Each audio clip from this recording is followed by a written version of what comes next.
आणि मग असं तुकडं करून चॉकलेट टाकायचे. त्याला असं हलवत राहायचं. असं चॉकलेट वितळतंय. एकदा का वितळलं चॉकलेट, मग एका दुसऱ्या बाउलमध्ये काढायचे असे स्ट्रॉबेरी तुकडं आणि मग असं वितळलेलं चॉकलेट त्याच्यावर टाकायचं गरम गरम.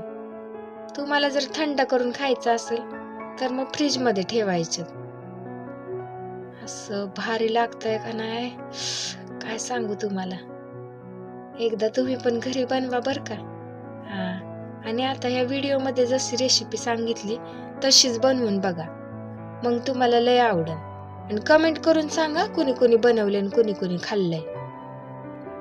कसं दिसतंय? हा, चांगलं दिसतंय का? लाल आणि चॉकलेटी. आता या व्हॅलेंटाईन डेला खा तुम्ही आणि सांगा मला कसं लागतंय. भेटू पुढच्या व्हिडिओ मध्ये. बाय.